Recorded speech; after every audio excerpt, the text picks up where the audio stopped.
we're going to win the game. And they sort of set the tone in that game on the ground. And that should stick in the craw of all that interior defensive line. Yeah, no Mike Pierce, but that group is by and large all back together. They need to control the running game. These pass offenses, Josh Allen didn't play in the preseason. Lamar Jackson didn't play. And in fact, I believe this is the first preseason Allen did not play in a game. So you have to expect some rust with passing. So, this is a keep it simple game. We're going to run the ball. You didn't stop us in January. You stop us now. So the Ravens' interior defensive line needs to play a lot better. They were controlled in that game. Were not disruptive enough, gave up too much traction. I think this is a big answer the bell game for that group. Again, if you go look at the box score, it's honestly shocking to look at. And it was Ty Johnson goes 5 for 31. That's a 6.2 average. Ray Davis goes 4 for 29. That's a 7.2 average. They ran the ball 36 times. They threw the ball 22. Some of those obviously scrambles, which would have been called pass plays. But the lack of balance to the run game. And then the Ravens, a little bit more 50-50, 25 pass attempts. And then I think it was about 30 rushing attempts. And that really was the difference in that game. It was Buffalo continued to hammer the rock. And if you go back to the Kansas City game, the AFC Championship, I remember friend of the program, Spencer Schultz, making this point.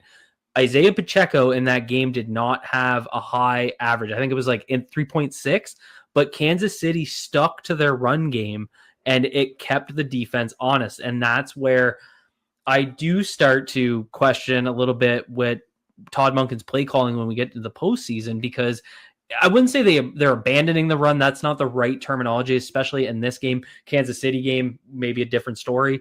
But I think they just kind of lose sight a little bit in terms of what their identity is. And that's not even so much play calling. It's how the players execute. And that's really what I focused on. If you go back to the quarter one runs, Derrick Henry, I think, ended the first quarter with like 12 yards, which is, what we saw last year, unheard of. And a lot of that was, again, those backside run blocks getting blown up, guys just losing the line of scrimmage. So I think it's losing your identity, not just in a play calling perspective, but a team that was, one of the best rushing teams in NFL history.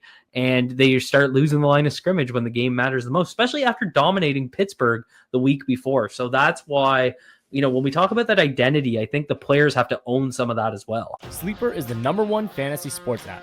It pays to know sports. Pick more or less on top players. Your first pick is on us, so start winning now. Play in Texas, Georgia, Minnesota, and 27 more states. Pick anytime across all sports, pregame or live. Over 10 million players are already on Sleeper. Make your picks count. Score up to 1,000 times your cash. Join today. Get up to $100 credit using the code HMA. Call your shot on Sleeper. Download now.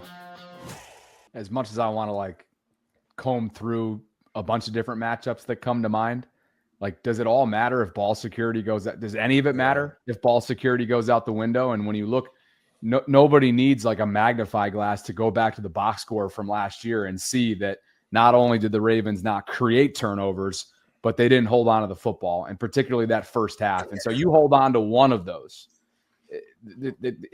The way the Ravens match up with it's so unbalanced in favor of the Ravens in terms of these matchups that if you secure the football, then to me that's a recipe for a win against a Bills team at home. There's going to be a lot of emotions running high. The whole world's going to be watching on Sunday night. Ravens might be down a few guys, as we discussed earlier on in the show, which I was going to go the Ricard route just in terms of what they might do if it is Lucas Scott, if it is more, multiple tight end sets and packages with Charlie kind of taking on some of the Ricard work there.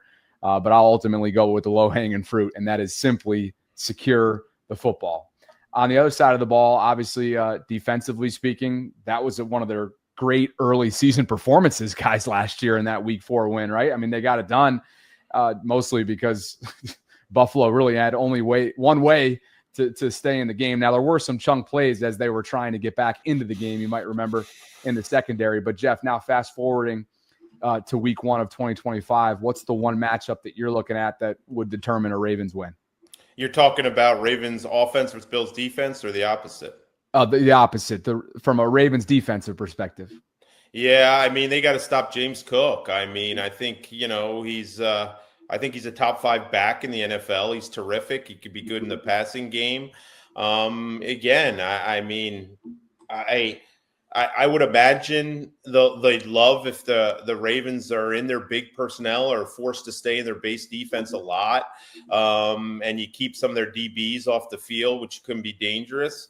I think this is a game where, I think the selection of Malachi Starks could loom large, because I think you can move Kyle Hamilton close to the line of scrimmage where it could help out in that run game, and cause some havoc for Josh Allen, who was much too comfortable back in January. So, again, I think, that offensive line, if I'm not mistaken, with the Bills returns everybody. I think they're all back.